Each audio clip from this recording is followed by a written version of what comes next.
All right, let's let the Subcommittee of Oversight and Accountability come to order. The purpose of this hearing is to examine the foreign assistance grants process within the Department of State's Bureau of Population, Refugees, and Migration, and the Office to Monitor and Combat Trafficking in Persons, and the Office of International Religious Freedom. And I'm now going to recognize myself for an opening statement, and then I'm going to recognize Ranking Member Crow for an opening statement, and then we'll introduce you all, and would love to hear from you all each for about 5 minutes as well. So this is our second hearing on foreign assistance grants, fittingly titled Money is Policy, and that is the reality money talks and it shapes our foreign policy. When we send foreign aid abroad, number one, it all comes from the American taxpayer. Number two, it's usually not Uncle Sam doing the heavy lifting. We're outsourcing that job to external organizations, trusting them to get the mission done in line with America's foreign policy goals and objectives. At least that's what we're led to believe, and that's what we hope happens in many circumstances. But something starkly different happens when that theory is put into practice in too many cases. When the State Department cuts a check to an NGO abroad, whether it is Humanist International or the Red Cross or some other group, what those entities then do on the ground effectively becomes U.S. policy paid for by the U.S. taxpayer. They're meant to be implementing U.S. taxpayer policy with the dollars that are given to them by State Department. Today, we're going to look at both good and bad grants. Unfortunately, because of the way these grants are structured, it seems that in many cases, from my observation, State Department may not have a clue what its implementing partners are doing. Or State Department doesn't care what its partners are pushing in terms of ideological agendas abroad that a large portion of the American people would not be supportive, or our Constitution. Or the State Department knows what's happening and may be ignoring what's happening because they actually support it even though they may know it's wrong. All three of those are problematic situations if any of them are occurring. Let's kick things off with something that I've spoke about in length. Atheism grant in Nepal. For years, the State Department has swore up and down that Humanist International was not promoting atheist networks, expanding atheism, or promoting atheism in Nepal. This has gone on for years with a back and forth between this committee and the State Department. Deputy Secretary of State for Management and Resources, Richard Verma, came here to this subcommittee, forcefully declared without hesitation, State Department was not funding the promotion of atheism in Nepal. But just a month later, that office called me personally to reverse course, and in my opinion, they realized that the ruse was up, that they weren't going to get away with the lies that were being told to us any further. So they had to start digging themselves out of this hole, and they discovered that Humanist International had not actually been straightforward with them. That raises a whole mess of new questions that have yet to be answered properly, and I will have more to say about that later. Another issue uncovered by this committee's majority concerns illegal immigration policies in places like Mexico. One grant, for instance, went to a group that literally violated the terms of its grant agreement by coaching migrants on how to evade U.S. law. Let me say this in a more plain way. Under Border Czar Kamala Harris, the Biden-Harris administration gave out grants to coach illegals on how to evade U.S. law, on how to get around Border Patrol so they could come here and have their lodging, food, health care, other things paid for by the American taxpayer. That is real. That's something that happened under this administration. In that circumstance, the State Department tried to stonewall this committee about this grant as well, just like they did with the Atheism in Nepal grant. First, the State Department denied that there was any cause for concern. Then they dug in a little bit more. The State Department backtracked and admitted there was a problem at a certain point. The State Department did not just provide inaccurate information to this committee. The State Department lied to us. And let's remember that these are public hearings. And they're public hearings in the people's house, which means that if you're lying to us, you are lying to the American people from whom you actually get every single dollar which you may spread around the globe. These people work for you. So I'm going to go back to what I said earlier again.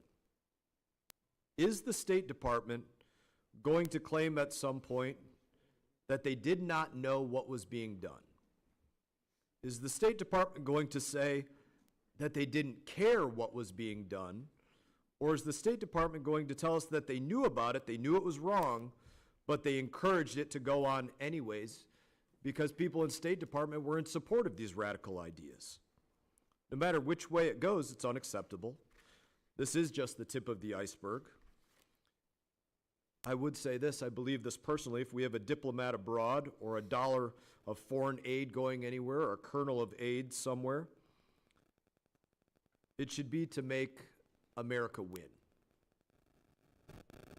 What we have instead is, in too many cases, the State Department fighting to make the world godless, which is what grants to expand atheism do, or coaching migrants on how to enter our southern border illegally, evading U.S. law. Let me switch gears for 1 second here and the negative time I have remaining because I've already gone over.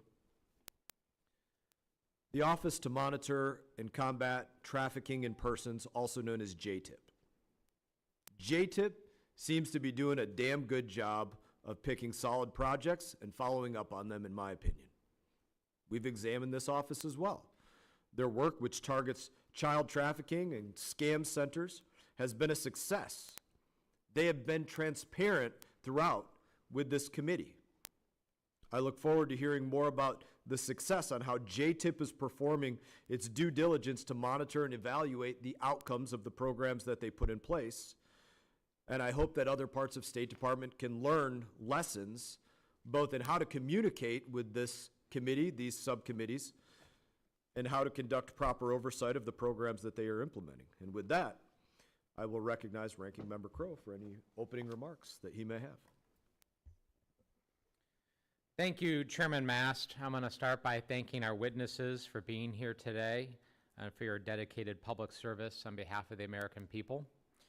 On this subcommittee, we have a unique opportunity to explore a variety of disparate topics within the jurisdiction of the Foreign Affairs Committee.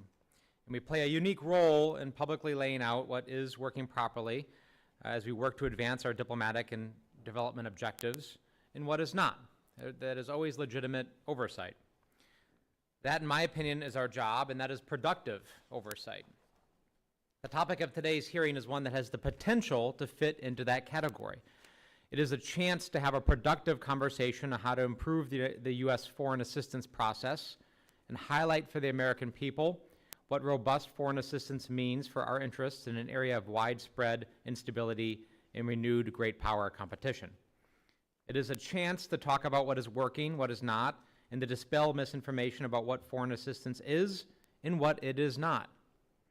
When we held a hearing on this topic in June with a private panel, we had what I believe was at times a helpful and productive conversation. We heard legitimate suggestions about how to make our foreign assistance more transparent, and we heard about how such assistance advances our national interest. But we also heard unsubstantiated claims of widespread mismanagement and minimal oversight in the misguided narrative that our assistance goes to promoting particular ideologies or belief systems over others. So I want to begin today in similar fashion that I did at the opening of our committee hearing in June by reiterating a few key facts and expressing my hopes for today's hearing. Key fact number one, our foreign assistance programs go through a rigorous process to justify their creation, followed by competitive bidding to find the best implementers for the job. And then they undergo ongoing monitoring and mechanisms to recoup American investment should any kind of waste, fraud, or abuse occur. Key fact two, while U.S. foreign assistance programs do advance our values and interests, many of which have been made explicit by Congress, they do not, by law, push domestic political agendas that favor one belief system or one political party over another. Multiple witnesses have testified to our committee that the department and its partners clearly understand and take seriously these obligations. They proactively train and take other steps to preempt any violations of the Establishment Clause of the Constitution or any other elements of U.S. law. Key fact three, U.S. foreign assistance helps us advance human rights, reduce instability caused by a lack of basic necessities, and create environments that are permissive for U.S. engagement and economic growth. It demonstrates that when there are global challenges to democracy, to human rights, or to the humanitarian needs of people around the world, that the U.S., not our adversaries, takes the lead. So that leads me to my goal for this hearing, that we can discuss with the officials responsible for overseeing these programs in their respective bureaus and offices how we can do all these things better, how we can be more transparent, how we can be more efficient, how we can be more effective. That is legitimate oversight. I think we can have that discussion, and hopefully we can keep it on the rails. But I also want to be really clear that these claims of lying and misleading, there is simply no evidence to support that. The department has repeatedly come to us in good faith, time and time again. There have been corrections that have been made. There have been additional follow-ups. There's been additional oversight. That is the natural process. But at no time has there been bad faith or lying or misleading, and I will correct the record whenever those assertions are made. So with that, I appreciate the witnesses for coming in, and I yield back, Mr. Chairman. Thank you, Ranking Member Crow. Pleased to have you all as witnesses today on this and a number of important topics. First of all, we're going to have the Honorable Valls Noyes. Thank you for being here today. She is the Assistant Secretary for the Bureau of Population, Refugees, and Migration. Next is the Honorable Dyer. She is the Ambassador at Large for the Office to Monitor and Combat Trafficking in Persons. And last we have the Honorable Hussain, who is the Ambassador at Large for the Office of International Religious Freedom. Thank you for being here today. Your full statement will be made a part of the record. I'll ask you to keep your spoken remarks to 5 minutes in order to allow time for members to ask their questions. And I now recognize Assistant Secretary Valls Noyes. Good morning, Chair Mast, Ranking Member Crow, and distinguished members of the subcommittee. I'm pleased to be here today to talk with you about how the Bureau of Population, Refugees, and Migration, or PRM, implements the Department of State's grants and award management process. PRM is responsible for leading U.S. humanitarian diplomacy. We are the steward of policies and programs that sustain humanitarian responses to unprecedented levels of forced displacement globally. This includes assistance for refugees, stateless persons, conflict victims, and the most vulnerable migrants. We also manage the U.S. Refugee Admissions Program. As the title of this hearing is Money is Policy, I would like to note at the outset that PRM prioritizes our funding decisions strategically. Then we carefully monitor our programs worldwide to ensure that they meet our policy objectives. We use a variety of tools, including traveling, to evaluate the effectiveness of crisis responses firsthand. As the PRM Assistant Secretary, I personally take part in these monitoring trips, and it is an honor to see in person how humanitarian assistance so generously provided by the Congress and the American taxpayer is saving lives around the world. In March, for example, I traveled to Ethiopia and Chad to witness the response to the Sudan displacement crisis, the worst humanitarian crisis in the world. There, PRM is providing critical life-saving assistance, including food, water, sanitation facilities, shelter, medical services, and protection to Sudanese fleeing the conflict. I spoke to refugees who shared stories of their harrowing journeys to Chad, fleeing unspeakable horrors in Darfur. Women and children arrive at the UN Refugee Agency site on Chad's border with literally nothing but the clothes on their backs. The human toll is unimaginable. I also meet regularly with the donor community and with humanitarian actors to coordinate our work. We constantly seek new approaches to address growing gaps between the dire needs and humanitarian responses. As authorized by the Migration and Refugee Assistance Act, PRM administers and monitors U.S. contributions to international organizations and funds cooperative agreements with non-governmental organizations, or NGOs. PRM also coordinates closely with USAID on assistance to displaced populations, addressing issues related to food security, integration, and other programming. To implement our NGO programs globally, PRM openly competes assistance award opportunities through publicly advertised notices in accordance with federal regulations and Department of State policy. My written testimony provides further details, but I'll give you a high-level summary of the process. First, we conduct a technical review to determine partners' eligibility. Next, a merit review panel evaluates their submissions. PRM conducts due diligence, including a risk assessment, and then we create a plan to monitor any risks identified. Once these processes are complete, I review and approve as Assistant Secretary PRM awards. And it is important to note that the majority of PRM funding to NGOs is awarded through cooperative agreements. Such agreements enable greater programmatic oversight and more active collaboration with our partners to implement their projects. Monitoring is, of course, mandatory for all department assistance awards. As part of PRM's comprehensive monitoring and evaluation activities, PRM program and grants officers and our teams based in the field conduct site visits and monitoring meetings. Let me give you some examples of what this looks like in practice in our hemisphere. PRM's humanitarian coordinators based in Mexico make monitoring trips to examine the work of our partners in person and to assess program performance at least twice a month. In addition, as of the end of August, PRM staff based in DC had made 5 monitoring trips to Mexico this year. During fiscal year 2023, our Ecuador-based team conducted 32 monitoring trips to the 8 countries that they cover in South America. On their recent trip to Brazil, refugee coordinators traveled to 5 cities to visit each PRM partner and to meet with local government and military officials.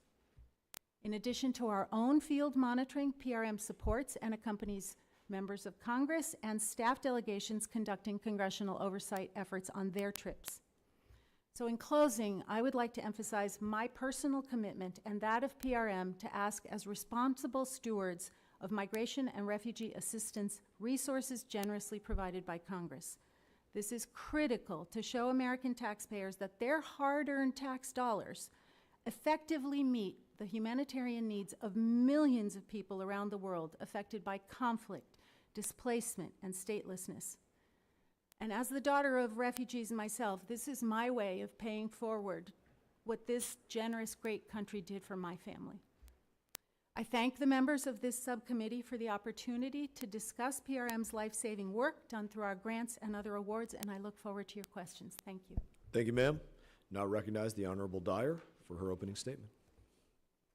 Chairman Mast, Ranking Member Crow, and distinguished members of this subcommittee, thank you for the opportunity to appear before you today to discuss the work of the Office to Monitor and Combat Trafficking in Persons, or the TIP Office.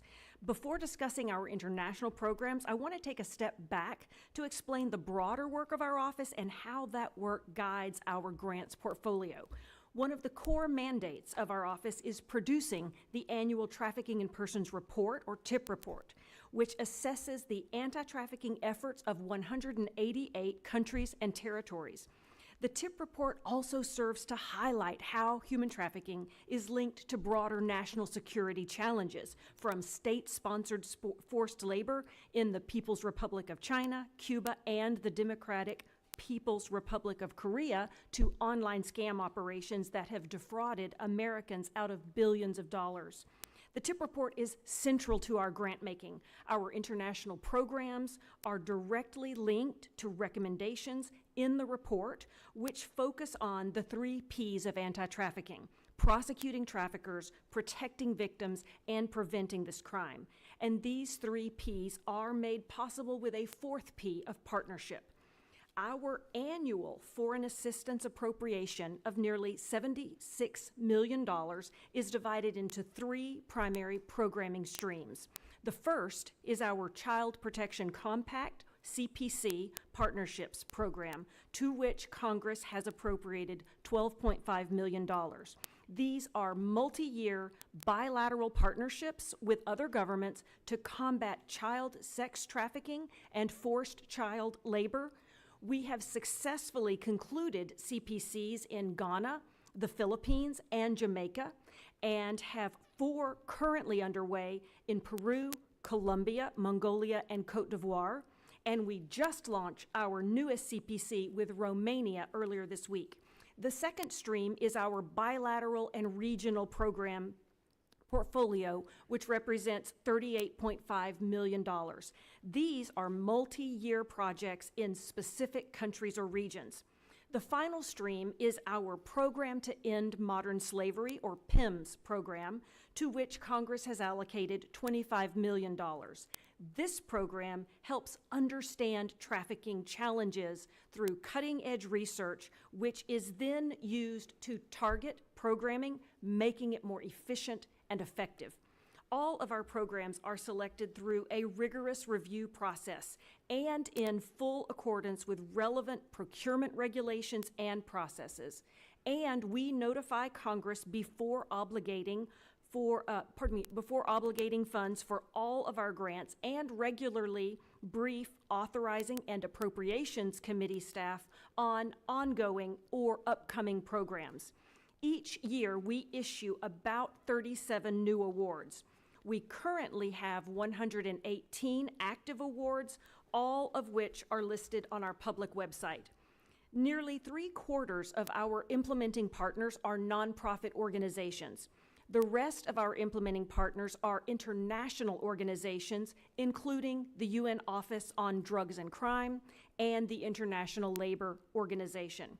We seek to always be responsible stewards of taxpayer funds, and of course, we want our programs to be as successful as possible. After a project is awarded, we work closely with the implementing partner to ensure it stays on track based on established performance indicators. Our program officers regularly conduct site visits. Our office also requires implementers to fund an external evaluation of their own project. As a result, we have a very strong track record. We take our fiduciary responsibility to the American people extremely seriously, and we want to ensure every single dollar we spend has the greatest impact possible to protect victims, prosecute traffickers, and prevent this abhorrent crime.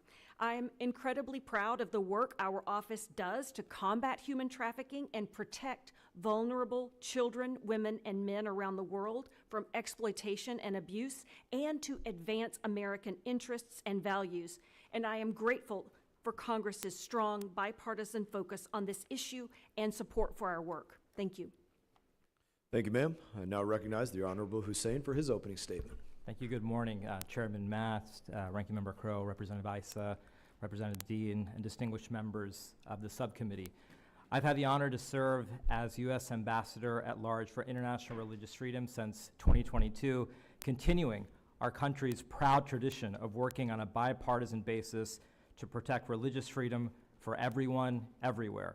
During my prior time in government, I led an effort to protect Christians and other religious minorities living in Muslim-majority countries, resulting in the landmark Marrakesh Declaration in 2016. This work followed our efforts on an important effort to counter blasphemy laws that are often used to target religious minorities. I've also worked closely with past U.S. envoys and current U.S. Ambassador Deborah Lipstadt and Second Gentleman Doug Emhoff on countering anti-Semitism around the world, including by taking delegations of imams to the Holocaust sites to combat Holocaust denial. I am proud that these efforts were recognized in the endorsements of a number of individuals and groups, including my predecessor, Sam Brownback, my predecessor, David Saperstein, the American Jewish Committee, the Anti-Defamation League, Christian Solidarity Worldwide, American Baptist Churches, Open Doors USA, and the President of the National Council of Churches. We continue to work on a bipartisan basis with these individuals and organizations and others, including In Defense of Christians, where I'll be delivering remarks at their annual reception tonight. The Office of International Religious Freedom's mandate was established by the International Religious Freedom Act of 1998, which passed by an overwhelming bipartisan majority, and our policies and general processes have remained consistent across the past 5 administrations. The thrust of our work falls into 3 broad categories: exposing, countering, and preventing religious freedom violations. First, our work to expose religious freedom violations is focused on our international report that documents religious freedom violations in every country in the world. These reports are read by governments and civil society around the world. In April, in an indictment of 2 individuals for opening and operating a illegal overseas police station used to target Falun Gong practitioners and other members of the Chinese community on U.S. soil, the DOJ specifically cited the 2021 International Religious Freedom China report, noting that the Chinese Communist Party maintains an extra-legal, party-run security apparatus to eliminate the Falun Gong movement. Second, our work to counter religious freedom violations is focused on using our diplomatic and program tools to assist people who have been or are at risk of being persecuted for their beliefs.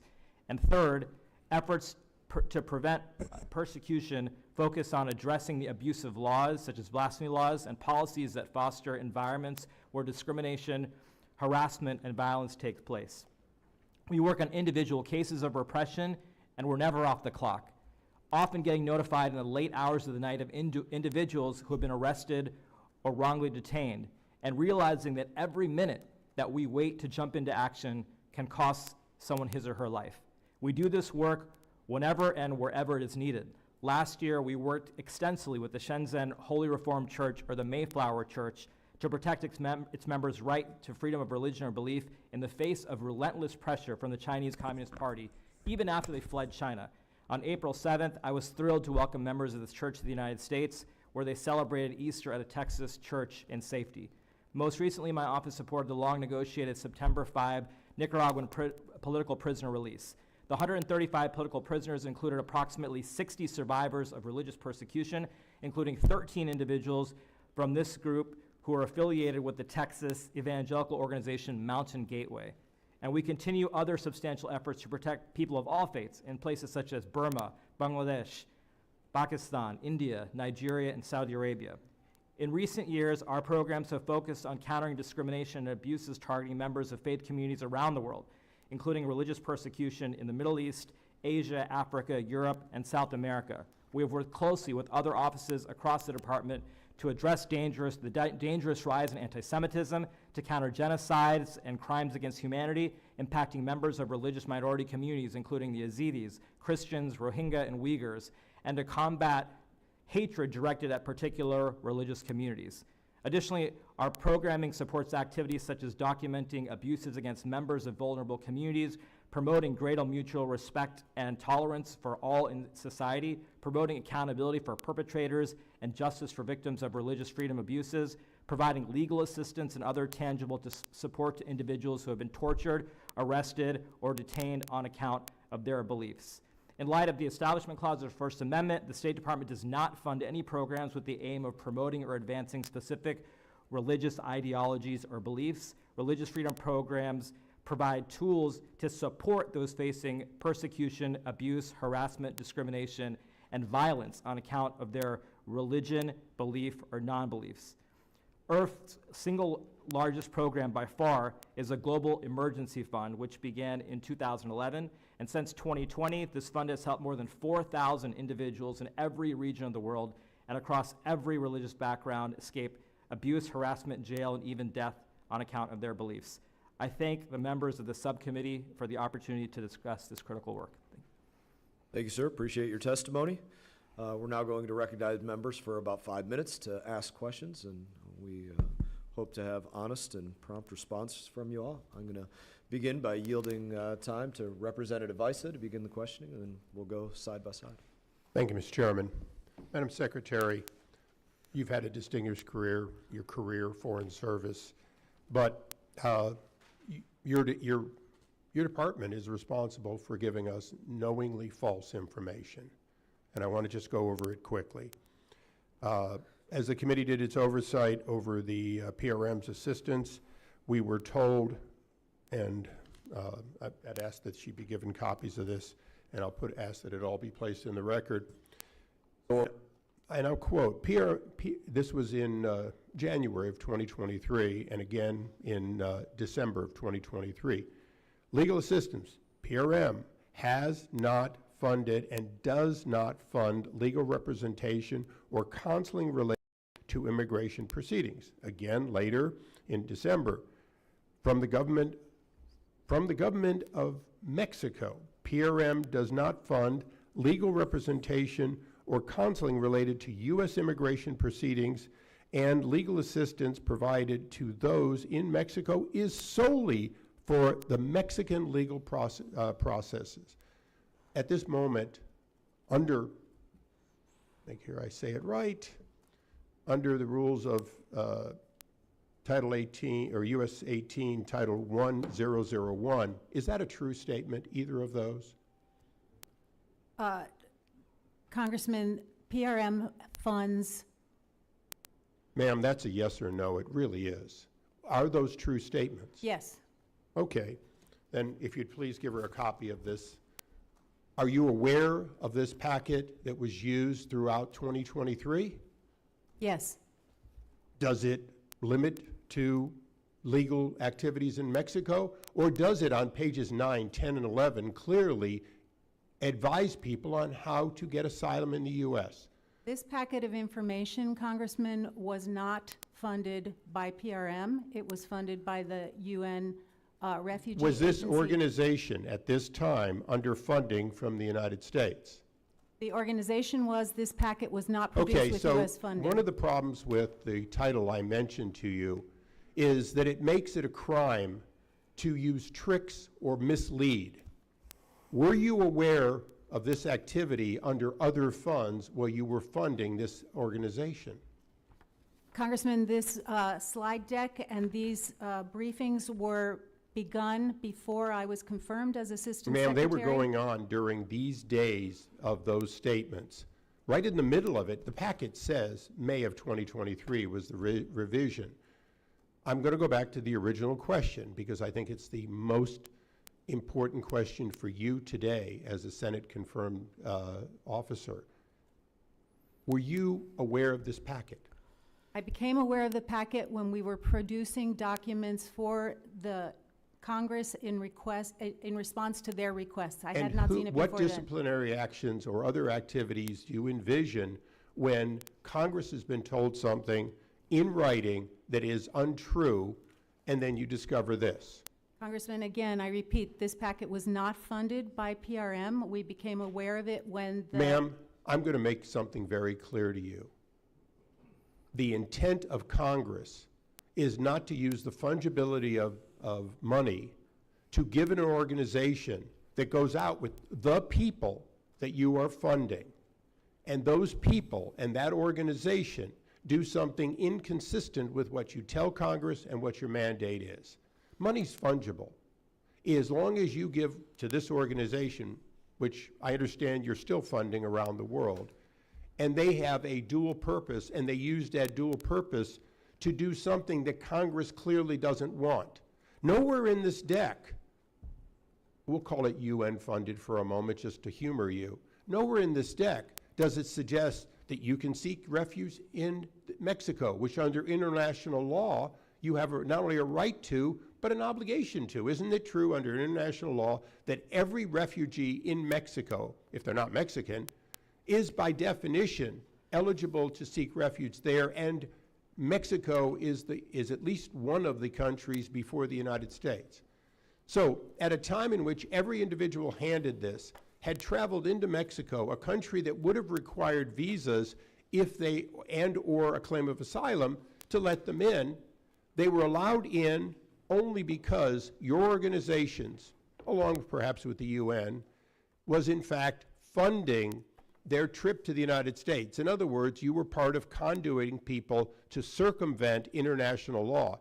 Every one of those people, Haitian, Chinese, whatever, you're so proud of helping, had a right, and Mexico had an obligation. We circumvented that at federal taxpayers' expense so they could come to the United States, where we are spending $150 billion a year in support of them. Mr. Chairman, I have no further questions. I yield back. Thank you, Mr. Issa, and we will do further rounds if you feel as though you have more questions on it. Got it. I now recognize Ranking Member Crow.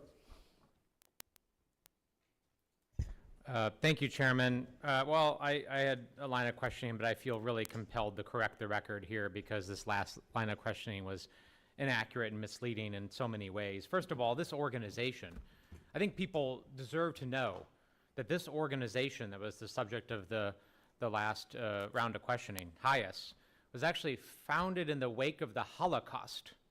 Right after the Holocaust, the purpose of this organization was founded to help Jewish folks in Europe escape the pogroms of the Soviet Union, right, and actually help bring them to safety after the Holocaust. That's number one. Number two, at no time has the U.S. funded the specific programs that were at issue here, right? And there's a very big difference between funding an organization and then specific lines of effort. Number three, the information itself about navigating the Mexican immigration system actually is available on, wait for it, the CBP website of the United States, right? That is publicly available information on the Customs and Border Protection website. And then the last thing is, I just find it very disingenuous, frankly, when my colleagues will question somebody or come after a witness based on transcribed interview testimony and transcripts that they literally have refused over and over again to make public. Taking an interview of a witness and then refusing our requests to make that public so that the public can actually see the full context and the full meaning of what happened in those interviews, instead cherry picking certain parts to attack a witness. So I just wanted to level set that. And then Ms. Noyes would love to give you a minute or two of time to actually address the issues, since you didn't really have that opportunity to do so just now. Well, thank you, Congressman, and I appreciate that, and I do want to reiterate the United States government did not fund the production of these slides. The United States government did fund activities and programs in Mexico to inform immigrants within Mexico of the ability to seek asylum. And in fact, the Mexican Asylum Agency has grown by 500%. Mexico is now one of the top asylum receiving countries in the world with over 140 applicants. And all of that has happened as a result of the assistance that has been appropriated by the Congress for PRM, and it has been very successful. Thank you. Okay. Any other comments from any of the other witnesses on this? Okay. And just to be really clear, since my colleague referenced a component of U.S. law about knowingly making false or misleading statements to the U.S. government, you have at no time made false or misleading statements to the U.S. government. That is correct. All right. Thank you.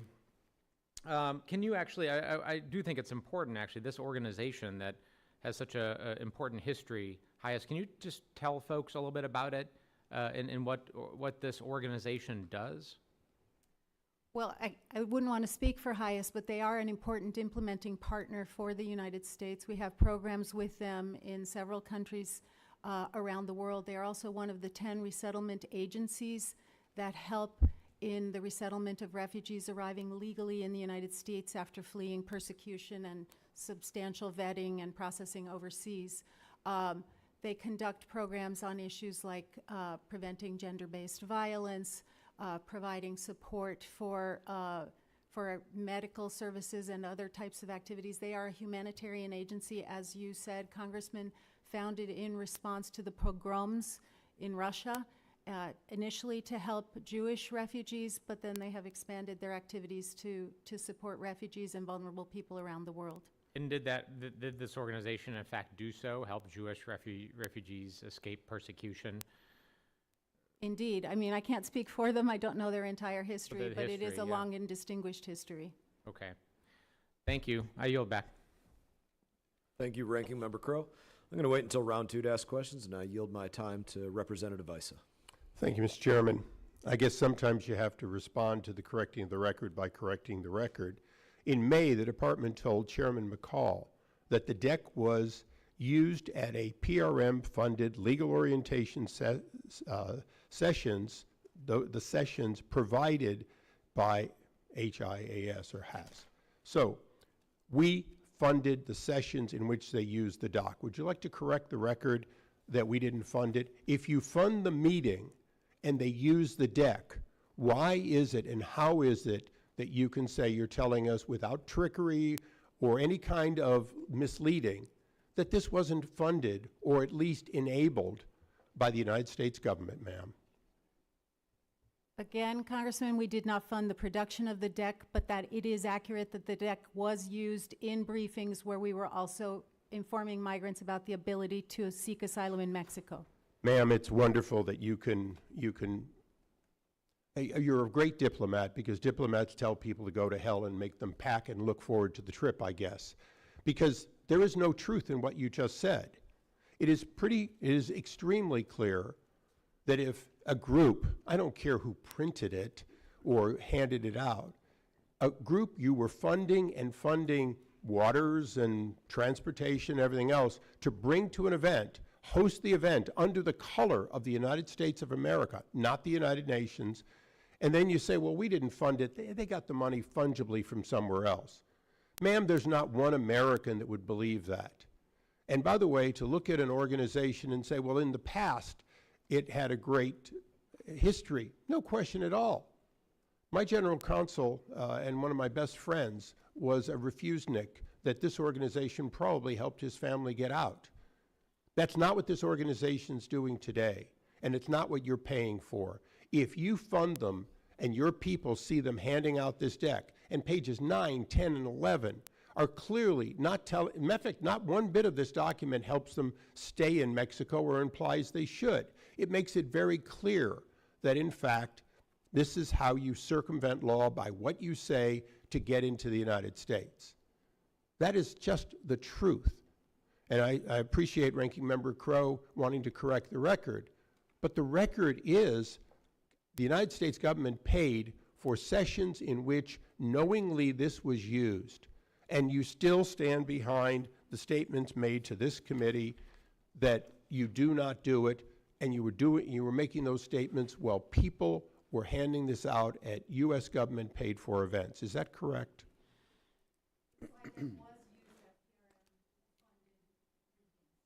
Okay. So why is it that I'm going to ask you just one more time, because maybe Mr. Crow will see the light. Why is it you think that that is not somehow using funds if you bring people in and say, here, go ahead and use this deck that tells them how to get to America, and then you tell us that you don't in any way facilitate it?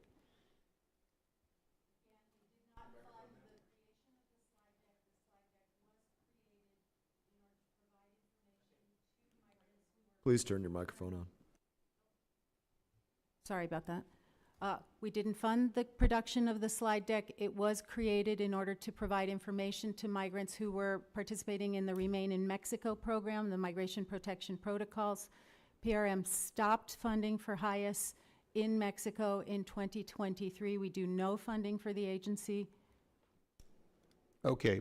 Lastly, and the chairman's been very kind to give me this time, can you give this committee assurance today that no organization attends U.S. government-funded events in which these migrants are made available and provides similar information today? Congressman, we are fully cognizant of the requirements in the 2024 Appropriations Act, which stipulates that. We are in full compliance with that. In fact, I sent letters to the heads of all international organizations that we fund to inform them of that stipulation. And so, yes, I can say unequivocally that such briefings are not happening with U.S. government funding. Okay. Since I represent a border district, I have about 80 miles of the Mexican border east of San Diego. I go to that constantly. I have led many members of Congress and attorneys general and so on to them.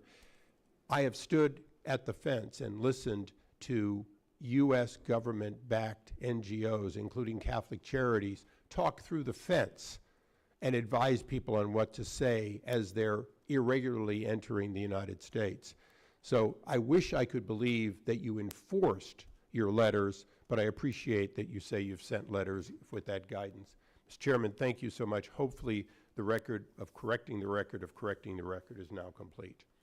Thank you, Mr. Rice. It was an interesting dialogue to me. I understood it to be they had an audience of people, and maybe they didn't tell the audience of people, this is what's in the deck, but hey, come up here and by all means give this instruction, and you're also getting US dollars for something different, is kind of how I understood that.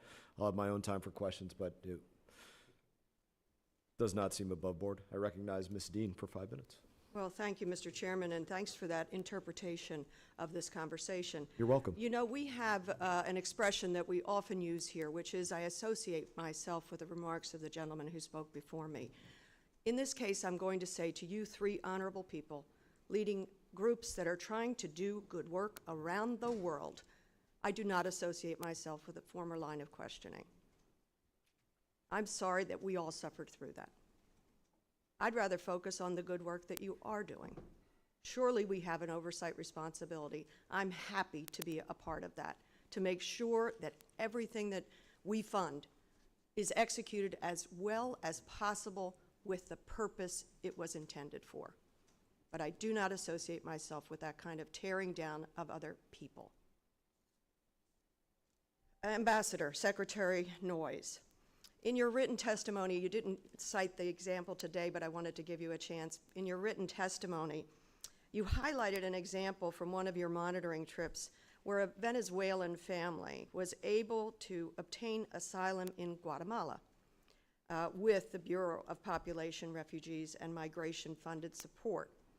And they successfully have integrated into the community that they are in and working in Guatemala. Could you tell us a little bit about that one? I'm happy to do so, Congresswoman. Venezuela is facing a mass migration situation. 6-7 million people have left the country. 94% of those people have actually remained in other countries in the Western Hemisphere. They are not coming to the United States. 94%. 16 out of 17. And that's in very large measure because of the types of activities and programs that PRM is funding. We have, for example, provided funding and assistance, capacity building in Colombia, which now hosts and has provided legal status for over 2 million Colombians. Ecuador, Peru, Brazil are doing the same. Mexico is providing massive amounts of asylum for people from around the world who've arrived in Mexico. Costa Rica has provided safe haven for 600,000 Nicaraguans. PRM is very proud on behalf of the American people to support efforts to support these governments as they seek to integrate people in our hemisphere. We work very hard on responsibility sharing with other governments in our hemisphere. And yes, I was delighted to meet that Venezuelan family. They make candy and they have settled in Guatemala and they are so happy. I similarly met a Venezuelan migrant in Mexico who settled there and has received asylum there through a program that PRM funded. And he told me now that his favorite food is tacos and he's looking for a nice Mexican girl to settle down and raise a beautiful Mexican family. And there are stories like that all over our hemisphere as a result of American taxpayer-funded programs and activities that I think uphold our values, but also our national security in helping to address the worldwide migration crisis and its consequences here in our hemisphere. So thank you for the question. And I want to honor the extraordinary work you did in Chad and Sudan and just the devastating suffering that is going on there and the work you're trying to do there. With the detail of what you just talked about, this family with their candy company, what's it look like? Can you paint the picture? What does the assistance look like to get a family that kind of placement and thriving, the ability to thrive within a community? And then what impact does this have on the U.S. border? Absolutely, happy to do so. The PRM funds activities like capacity building for asylum agencies and immigration services in other countries. We can provide support for database systems, or for, in Colombia, we funded a system to create new ID cards, like fraud-proof ID cards for for Venezuelan migrants in Colombia. We provide protection services to make sure that people are receiving protection and care to prevent them from being smuggled or trafficked. We also work very closely, again, through our diplomacy and our work with other governments in the hemisphere on responsibility sharing to address all of these issues. So all of this work goes to helping people who've had to flee their countries because they're fleeing persecution or war, violence, gangs, the effects of climate change sometimes, helping people to settle down and integrate in the country where they find themselves, and to find safety and to start a new life there. Everyone who starts a new life in another country in our hemisphere is someone who is not coming to our border, and that helps support our national security as well as our humanitarian objectives. I see my time has expired, and I apologize I did not get a chance to speak with both of you, but I thank you for your work, and I yield back. Thank you, Ms. Dean. Chair now recognizes Mr. Mills. Thank you, Mr. Chairman. Thank you all for being here today.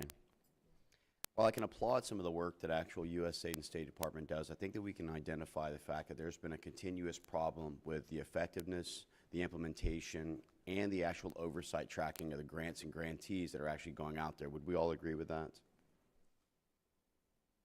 You wouldn't agree with that? Well, let me refer to you to the 2011 November OIG report that had to do with Afghanistan USAID grantee and sub-grantee programs, where they actually had found that where 67 hospitals and schools had been reported, the true findings was what? 3. 3 had been built out of that entire establishment. And you're going to tell me there's no problem with the subcommittee, the sub-grantees and grantees when you're talking about people like Creative Associates, DAI, Comonix, all the USAID implementing partners who have actually admitted that they couldn't track the funding once it went to a sub-grantee? That's not a problem? Congressman, I'm not familiar with this 2011 report that you're citing. It's actually the USAID OIG report, November of 2011. It actually talked about a program called ASI South, the Afghan Stabilization Initiative South. Are you familiar with any ASI programs or the Ramp Up, the regional Afghan municipality programs, or any of these types of programs? No, sir, that was 10 years before I joined PRM. Well, I can tell you that nothing has changed since then, and this is what I'll go for. This is a short history of grant deficiencies. You know, the State Department engages in increasingly complex acquisitions, procurement needed services, and the department needs to ensure the contractors or grantees properly chose, work and conducted monitored objectives, and have problems getting the effectiveness being contained. That was the OIG in 17. In 18, they talked about oversight weaknesses and mismanagement, also increased possibilities that the purpose of the instruments will not actually be met. That was 2018. In 2019, they actually talked about the department entities domestically and abroad did not consistently and adequately monitor contract performance, conduct through invoice reviews, or oversee grants and foreign assistance programs. That's 2019. I can continue to go on and provide this list, 2020, 21, 22, 23, and even as recently as this year when the OIG reported that whether its resources are used for core operations or destined for contracts, cooperative agreements, or grants that further foreign assist programs, the department's ability to manage its significant resources efficiently and effectively continues to remain a challenge for us. Sounds to me like the OIG continuously, regardless of whether or not it was 10 years prior to your coming or not, over the last 10 years that I can show right here, the OIG reports that you're still having problems tracking the utilization of the fundings and sub-grantee money. Is that not correct? Sir, I could tell you that the OIG has pointed to PRM's processes as a model. I could tell you that the grants, or the cooperative agreements that we have with NGOs involve considerable oversight and monitoring. And I can talk about our strong collaboration with OIG, with the Office of the Special Inspector for Afghan Reconstruction. We welcome this oversight. We'd like to collaborate with them. We're always looking to improve So our you're familiar with monitoring. SIGAR? Yes. And you're familiar that SIGAR's reported time after time the misuse and abuse of funding, American taxpayers' funding, like things, as an example, the KHPP Kandahar Helmand Power Project that resulted in $3+ billion. Would the gentleman yield? I have a clarifying question. Sure. Would the gentleman clarify for me, are you referring to an OIG report done by the U.S. Agency for International Development, USAID? And also the State Department OIG reports. So I think it would be helpful, I think these are melding because you referenced a whole bunch of USAID reports. Obviously, this is a State Department panel. I understand that, but the State Department does actually provide the oversight for USAID. Am I not correct in this in some way? I understand that. I think it would be helpful because there's confusion and melding with the questioning. If you could just clarify for the witnesses which reports you're talking about. For the Vice Chairman here, do we not, when we appropriate things under the State and Foreign Ops budget, does that not include State Department and USAID, and State Department ultimately has the oversight of that funding? But there are different OIGs. I understand that, Yes. but both OIGs have reported that there is an issue with the grantee and sub-grantee programs when it comes to Yeah, and what I'm tracking asking the funding. gentleman to clarify is when he's asking questions, if you could just be more Let's specific. go ahead and talk about SIGAR. Okay, Most of those I'm were not in debating the reference to that to gentleman. I'm begin. just asking if the gentleman will Reclaiming my clarify time. Reclaiming my time. which OIG they're Reclaiming my referring time. to. Let me ask this question to make it easy. If a grantee fails to comply with the terms of its grant agreement or otherwise violates U.S. law, is the grantee suspended from receiving further U.S. funding? Yes, and I can give you examples of when we've done that in PRM. Okay, can you explain how that process works? So we have a very robust system of monitoring and evaluation that includes written reports, performance reports, financial reports, desk audits, interviews, site visits, as I described in my testimony. And when, in the course of conducting this oversight, we find that a recipient of U.S.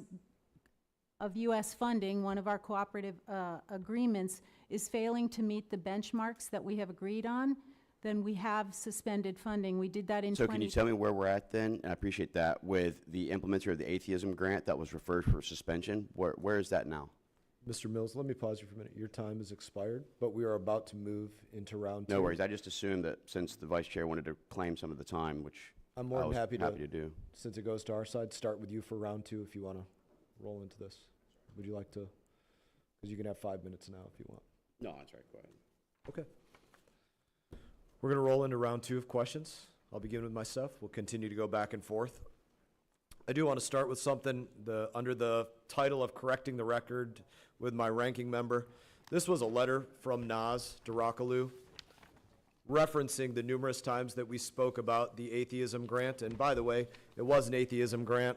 This is a copy of the Atheism grant. It says promoting and defending religious freedom inclusive of atheists, humanists, non-practicing, and non-affiliated individuals. It goes into various specifics on it, but you spoke as well, Mr. Hussain, about that there wasn't anything on atheism. There is. But I want to go to the record of what Naz Darakalu sent us following, let's see, all of the times that we asked about it: April 18, June 8, June 19, October 20, November 9, November 29, November 30, all in 2023, February 16, August 3, February 22, March 30, to April 18, 2024, and other hearings that we had here.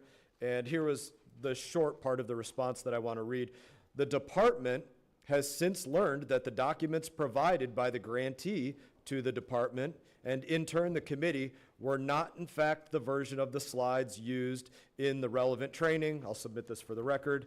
And the long and the short of this is State Department, Naz, Secretary Verma, all came back to this committee and said, hey, all those times we testified to you or wrote you letters about atheism and that not happening, turns out we were dead wrong. And in fact, the slides actually showed they were doing this, and we're telling you that we didn't get the full slide deck from them, and so I hope that, as the ranking member said, he would correct the record. He would take that as that is the correction of the record by State Department. They did literally over and over and over tell us the wrong thing, lie to us, whatever you want to call it. That's what happened, and they acknowledged it. So it has been revealed that the State Department actively promoted atheist and humanist groups and their membership in clear violation of the Establishment Clause. So you stated, Ambassador Hussain, you began in 2022. What month of 2022? Okay, how many people report to you? Approximately 40. Approximately 40. And did you know that this was a violation of the Establishment Clause, or when did you learn of that? So the program that you've cited, Congressman, was a program that I believe was approved in 2020 internally, and you cited the title of the program. It's a program approved in 21. The internal process by which it was created, and then it went out in 2021. Did you know it was a violation of the Establishment Clause? No. When you learned about it? When did you learn about it? I learned about the program when I came on board. I believe it was finalized internally in the department in 2020. It started in 2021. I came in, the focus of our work. You learned about it in 22 when you came on board, Yes. and you didn't jump out at you and say, this is a violation of the Establishment Clause? The program, as you read correctly, the title is a program to defend religious freedom of people around the world, inclusive of atheists and humanists. So it is a Did program you ever that think there can were be- problems with this grant? When you, in 2022, when you learned about it, at any point did you like, I'm not sure if this is above board, let me at least dig into this a little more? Did that occur at all? Absolutely, Congressman. We've had back and forth with the committee, and we take our responsibility to be responsive to oversight very seriously. So there's been a number of letters that have gone back and forth. There was a request to produce documents regarding the NOFO, and we responded to each one of those requests. Then there was a request about documents as a part of the grant as it's being implemented. I just want to let you know, I'm Yeah. happy to let you speak because I'm going to take as many rounds as this takes. I don't care if we Absolutely. go to round 20 to get through this, but I'm going to have a number of questions on this. So by all means, speak as long as you want it, because actually, right now, you're digging a hole No, for and yourself. I I'm gonna get actually, to that in a I minute. appreciate the opportunity to get to the bottom of it as well, sir, because as we found out more information, and we found the slide, which the committee requested slides, we immediately went to the implementing partner and asked for those documents as well. And as soon as we received it, I believe it was on April 17th, we notified, you mentioned the call that you received on April 19th, as soon as we could, and then recommend the matter to Office of Inspector General. I take very seriously as You someone think that's the on a first day- time that there was correspondence in that way? Like, hey, there's concerns, let's make sure that, you get us the appropriate slides. Yeah. Would you say Well, we- that, to your knowledge, that's the first time? We that have took place? quarterly correspondence with our implementing partners. We have written materials that come in, performance evaluations, financial reports. So we are in a rigorous process of checking in as per our requirements by law to check in with our implementing partners, and we've done that including through site visits. As we learn more information about the questions that the committee requested, we've tried our best to provide that information to the committee. And as someone that works on a day-to-day basis on literally saving the lives of people that are suffering around the world, Christians that are being persecuted for blasphemy and apostasy. I mentioned, for example, the recent political prisoners that came from Nicaragua, those that we welcome from China, individuals that have been sentenced to death for leaving their faith, for example.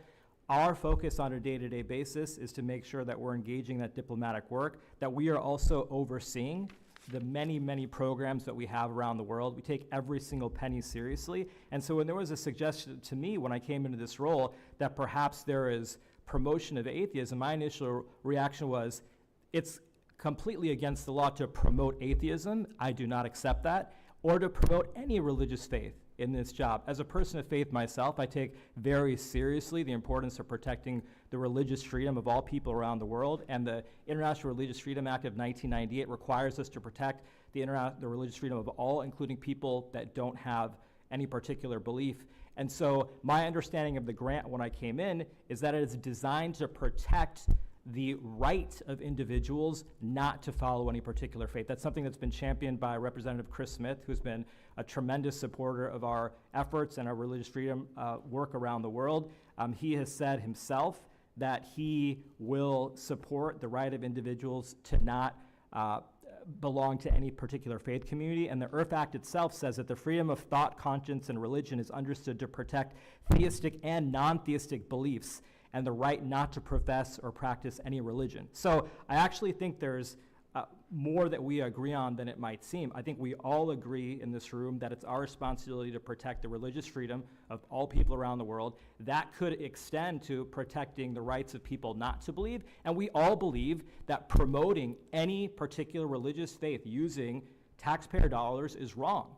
And it is wrong to promote atheism. It is wrong to promote any particular religious faith using American tax dollars, period, full stop.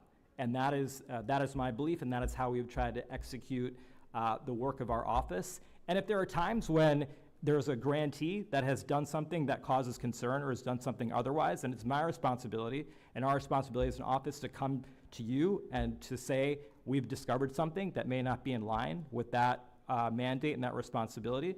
And it is our responsibility to then report that to the Office of Inspector General. They have a number of responses that they are able to execute themselves, including going back and retrieving the money if it was ever used in an improper way. So, Congressman, that's all I'll say. I share the concerns that you have, and I do not want to see a single penny of U.S. taxpayer dollar used to promote any particular religious faith or atheism. So you have gone well over my time. Like I said, I'm happy to let you speak and expound. We are in rounds of 5 minutes. I do have to go to my counterpart, Ranking Member Crow. I am going to put something up for you to reflect on while he is asking you questions or other people questions, just so you can read it and digest it and be prepared to answer on it. Could you put that up a minute? And what it specifically says, this is State Department speaking to Humanist International, the atheist group, and what it specifically says, our in-person meeting, December 2022 meeting with redacted team leader from State Department and redacted program officer from State Department and person from Humanist International is when I was first instructed to revise the language in all official grant documents to, quote, neutralize the language in all materials that were submitted to State Department, the ones that we would be able to see. Neutralize the language for the stuff that we will be able to see. The changes to language did not impact the activities that we were doing, that were carried out. The activities remained the same. We just changed the language of what we were reporting to State Department. I was instructed by State Department to exclude and or remove such language from official grant documents. I was not instructed to exclude or remove the language from the program documents, the actual materials that people were given. No changes to program activities were requested by State Department. I'm not going to ask you any questions on it. Stare at it, look at it, read it, reflect on it, think about it. I'm going to go to my colleague, and then I'm going to hammer you on it. You're recognized for 5 minutes. Thank you, Mr. Hussain. You were, I think, in my view, very clear in your prior recitation here about our policy and how you manage the office, and that's aligned with how Congress has dictated that this be done. But to just run through it in a more succinct way, your office does not promote atheism or any other belief set. Is that correct? That is correct, Congressman. But your job is not to promote, but to protect people's rights to believe or non-believe as they see fit, correct? That is our responsibility, and that is what has been done by my predecessors on a bipartisan basis as well. And under law, atheism is a non-belief set that would fall under law as one of those beliefs or non-beliefs that are protected.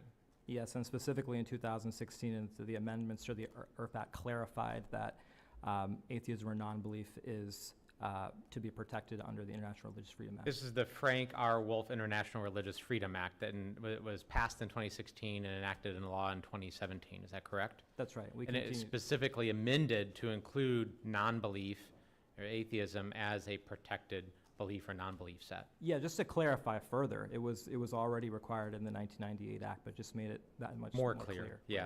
I'd like to enter the Frank R. Wolf International Religious Freedom Act into the record. Without objection? This is the one that you had mentioned was actually a Republican-led effort by Mr. Smith. That's right, and we continue to work with Representative Smith. Congressman Wolf is someone that we've worked very closely with. He's been a commissioner on the International Religious Freedom Commission, and enjoy our cooperation with him as well. Okay, and the way you tailor things, it's my understanding that your office will tailor your programming to approaches to meet the needs of specific places in the world. So in some places it might be Christians, in other places it might be those of Jewish faith or Muslims or Hindus or non-believers. Different places have different concerns and different threats to individuals that you are working to help defend. Is that correct? If you have a moment to yield, I'd love to give you a clarifying point on our argument.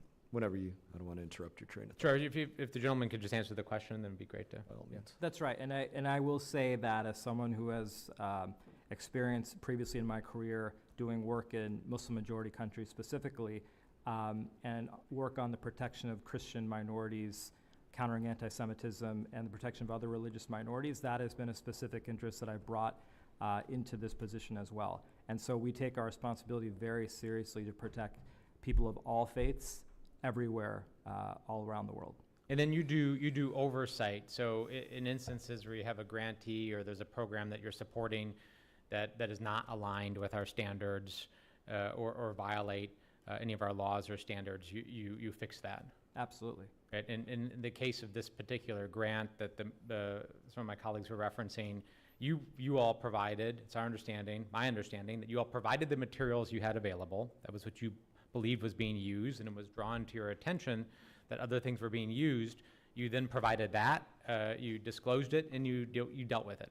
That's correct. Okay, thank you. Sure. The clarifying point was simply, nobody disputes that atheism is included in the IRFA. It's about whether they wrote a grant to promote atheism specifically. That is the point of contention. And just in case you want it, here is a timeline of, we did start reaching out to them back in '22, about 15 times before they actually did get back to us. No, Thank you for the time. Yeah, no, I appreciate that, and I certainly understand that issue.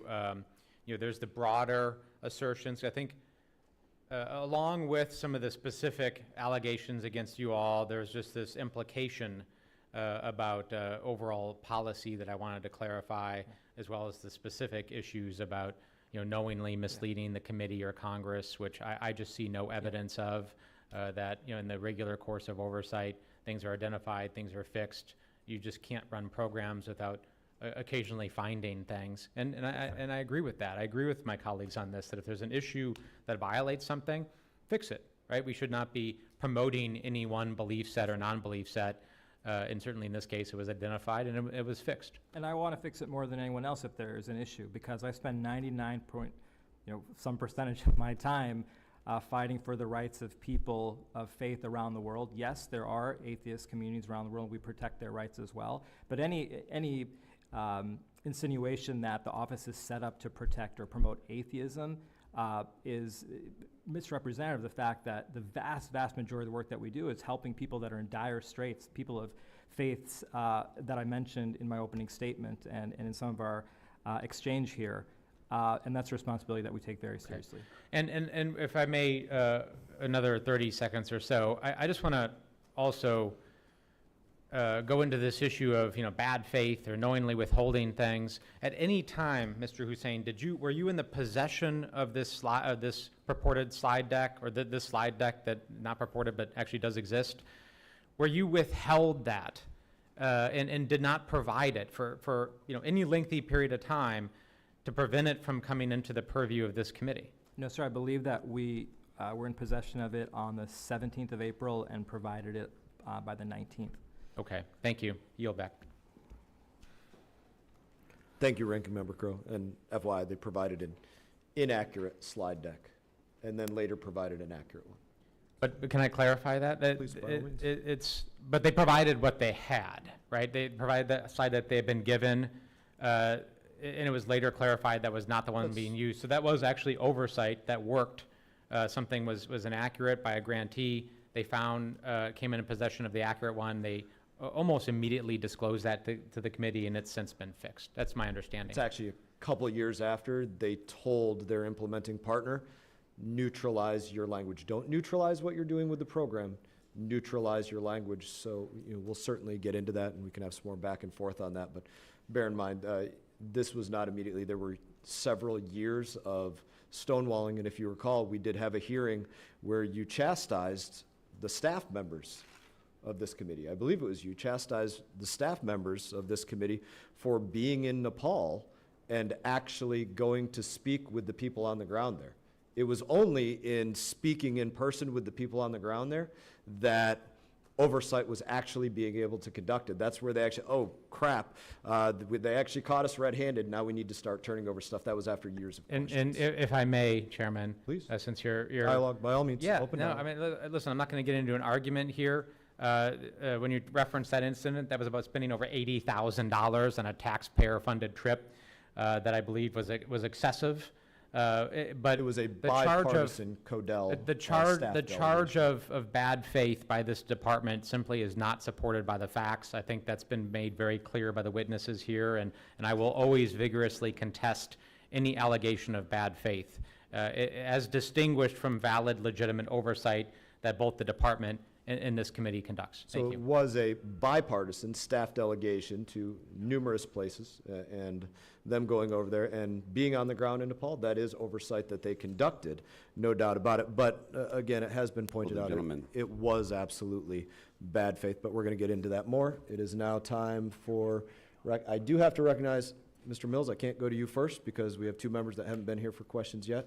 But we are, you will be after that, and then in the next round, it comes back to me. So I've used my time. We will go to, is it Ranking Member Perry or McCormick that's up next? All right. Chair recognizes Representative McCormick. Thank you, Mr. Chair. I'll go with Ms. Noyes. You're the Assistant Secretary of the State Department Bureau of Population, Refugees, and Migration, commonly known as PRM. What does the P or population and PRM refer to in your Bureau's title?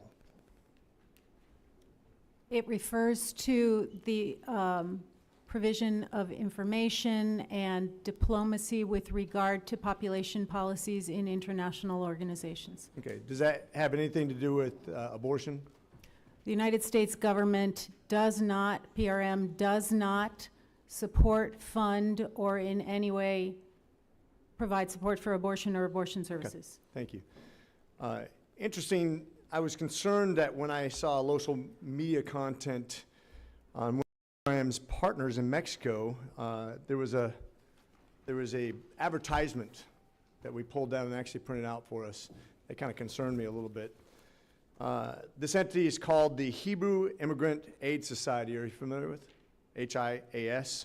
Some of my colleagues mentioned it earlier. It's promoting abortion services for Mexican migrants or people migrating through Mexico. I can show you the brochures. As a matter of fact, this is one of them. This basically tells migrants where to call if they need an abortion. It's an associated advertisement. Here's another post when migrants ask if they know their sexual reproductive rights, referring them to, once again, abortive active resources. The Instagram posts raise the question that I must ask: does the PRM fund any sort of abortion processes in Mexico? No, I will tell you what we do fund, and It's okay, that's all I really want to know. I understand what you do the fund. State Department does not fund abortion or abortion services in Mexico or in any other country. We are in full compliance Got it. with all U.S. laws. So it does not directly or indirectly support abortion. I got it. With that said, I have a poster here. If you look at the one on that side, it basically talks about different places that we support, PRM, that we fund even. And that these facilities right here are all associated, including 7, which is a place where you get abortions, that we support financially. The PRM does fund, in fact, the International Organization for Migration, IOM. And as you can see on the next poster, it provides various healthcare centers across Mexico, and that's the map right there. Then you look at the third poster, the same health center appears in the Mexican government's list of abortion providers that we support. So if the PRM does give money to IOM, and IOM funds the entities of the Mexican government that says they provide abortions, how does it stay consistent with our message that we just talked about?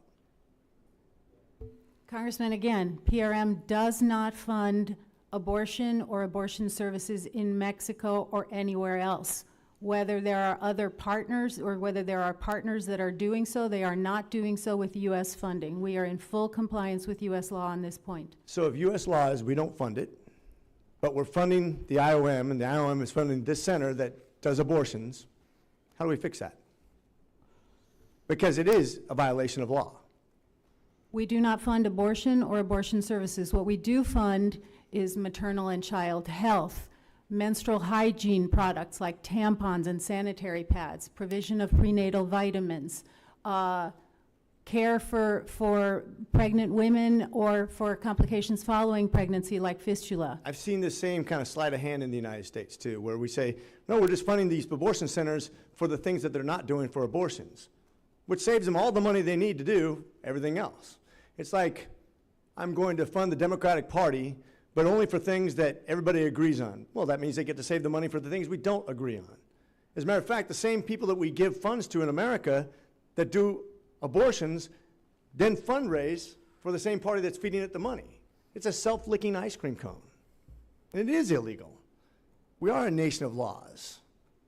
Federal funds are forbidden to be used for abortions for migrants in this country or another country. And we're supporting organizations that are in turn supporting abortion clinics, essentially.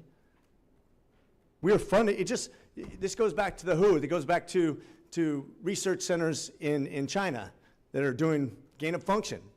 If we're funding them, even though we're not supposed to be doing gain of function, and they do it anyways, it's still American funds used on places for nefarious purposes, or at least illegal at the very best. And I think if we're having an honest discussion, I think the money needs to be tracted from these organizations that are funding things that we are not supposed to be funding. With that, I yield.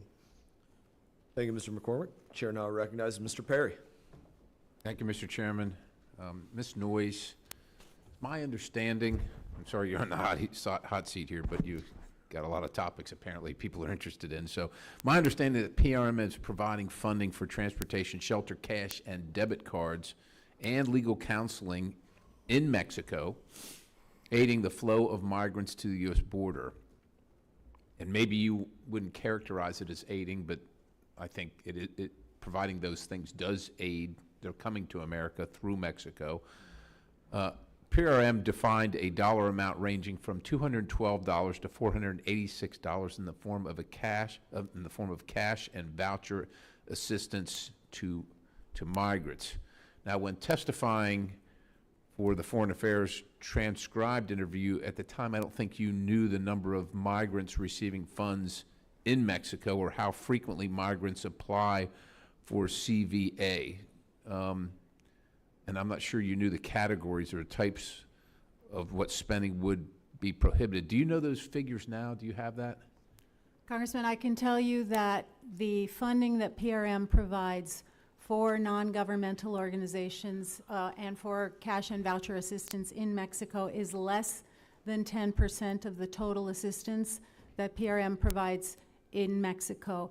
That funding is directed to about 10% of the people who are seeking asylum in Mexico. We give them very limited amounts of funding so that they can remain safely in Mexico while awaiting adjudication of their asylum claims in Mexico.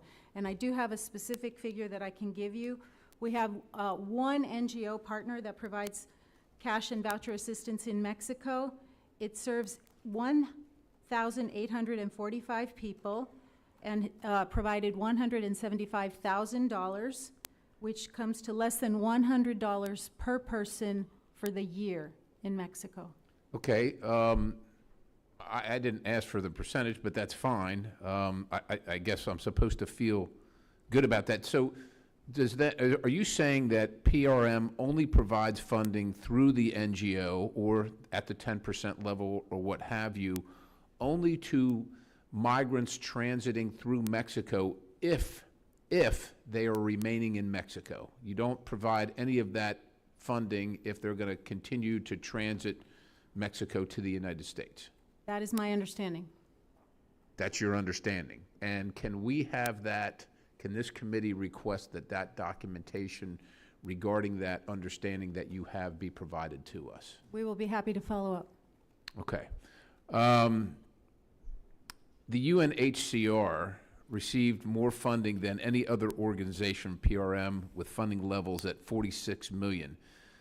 Then the UNHCR takes that money and maybe it's a derogatory term to say funnels, but it distributes those millions of dollars to other organizations that carry out such services as legal counseling to asylum seekers and migrants. PRM, in 2022, PRM also funded the UN International Organization for Migration, or IOM, with $30.5 million for activities in Mexico, which is an increase in $5 million from 2021. Do you think, I mean, look, you're dealing with all these folks and these agencies, do these millions of dollars provided by the taxpayers of the United States, do you think they're an incentive to migrants who, let me ask it, maybe a better way to ask it this way. That money that is spent through the UNHCR or IOM, does it require that migrants be vetted first before that money is spent on them for legal services or what have you? Vetting. Our partners, and this is part of our agreements with them and the oversight that we conduct with them, absolutely check on the beneficiaries, figure out who really needs the assistance, and provide assistance only to those who really are the most vulnerable. And in Mexico, I'm sorry, I'm running out of time here. Everybody's vulnerable when you leave your country and you're transiting. I think everybody'd be vulnerable in Mexico doing that journey. But I'm talking about vetting to come to the United States of America. Are they vetted prior to this? There's a lot of money. That's $30.5 million and $46 million. So, $86.5 million is spent on legal services, et cetera, for these people transiting Mexico to come to the United States. Do we require them to be vetted before they get access to that money in the form of legal services and other services that they would receive as a result of that money? we do not provide that funding in order to help people go to the United States. On the contrary, that funding is provided in order to provide assistance to people where they are. And as I had indicated earlier, it's to build up the Mexico Asylum Agency to provide support for people to remain in Mexico and seek asylum there. We also provide funding for assisted voluntary returns for people to return to their country of origin, to cease from those trips. Do you have figures? Look, I appreciate that narrative.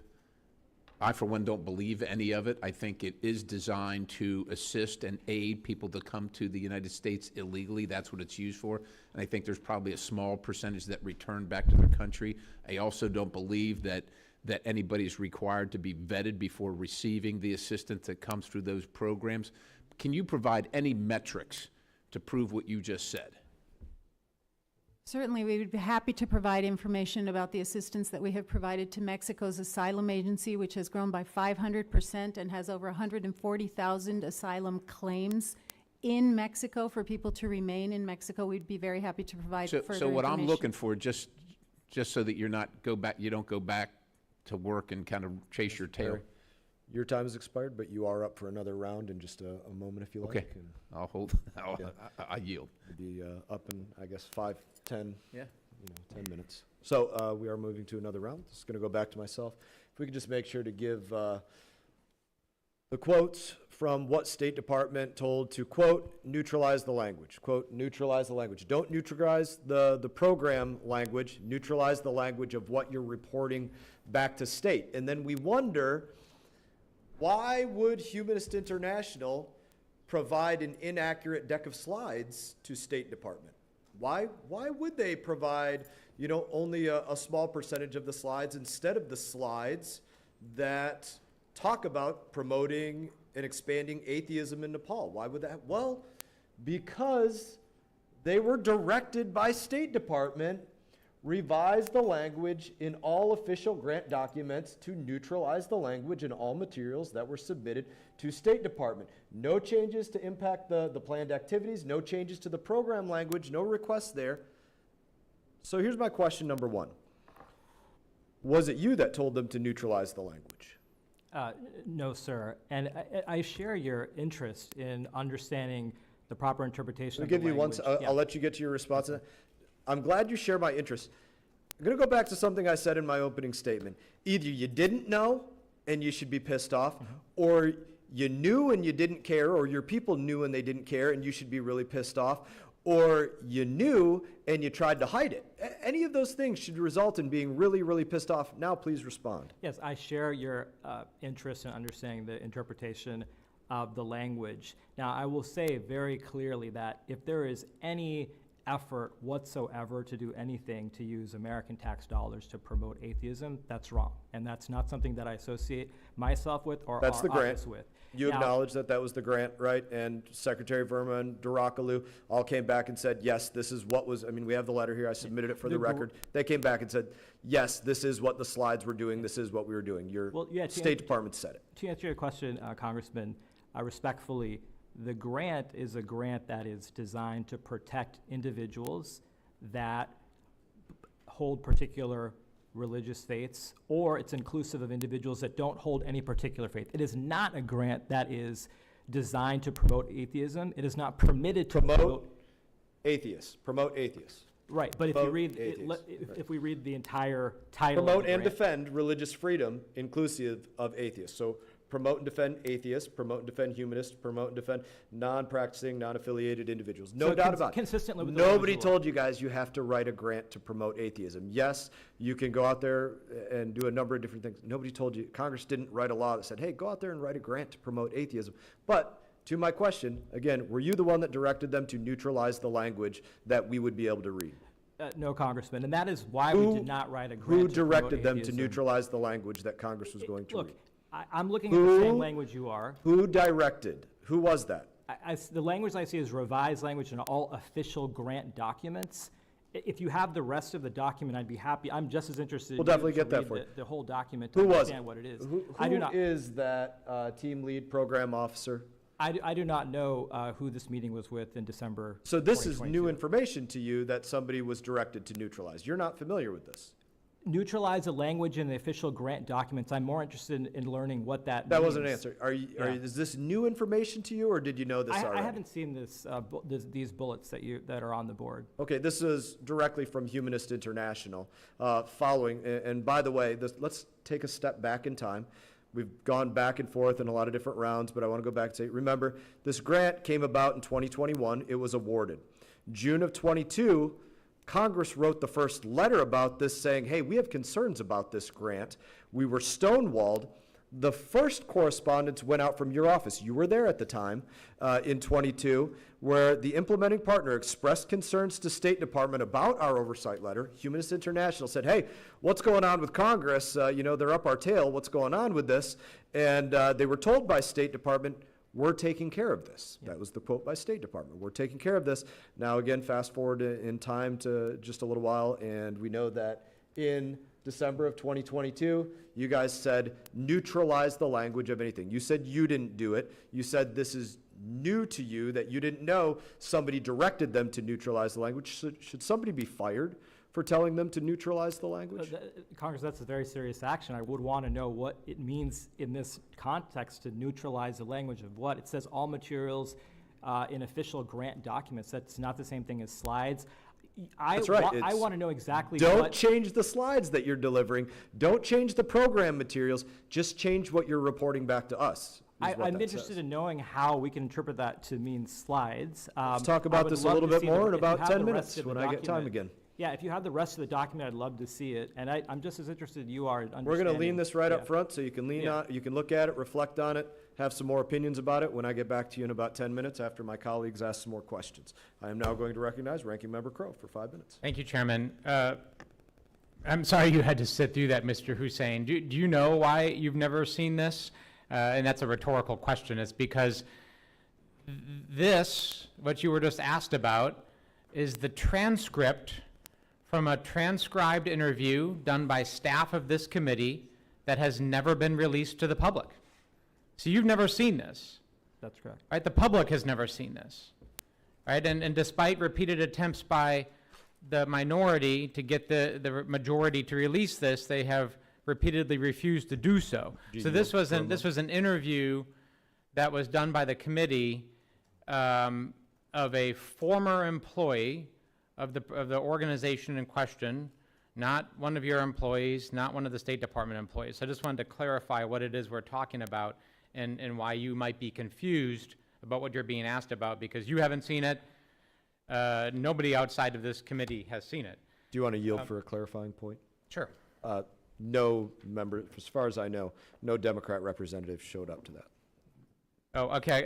And just to clarify mine, it wasn't a transcript, it was written answers. So it actually wasn't even, it wasn't an actual interview. It was a written answer submitted by, but not released to the public. It's my understanding that this has not been released by the committee. Is that Certainly released to your side. no Yeah, doubt. but we have asked for it to be Getting an released. answer for you. Okay. Yeah, I'll get you an answer about whether the broader public has. In the meantime, because it's my understanding that you all have not released it. In any event, you haven't seen it. And do you know what this language neutralize mean? Is this language you use? Is designed to protect the religious freedom of all individuals, inclusive of atheists.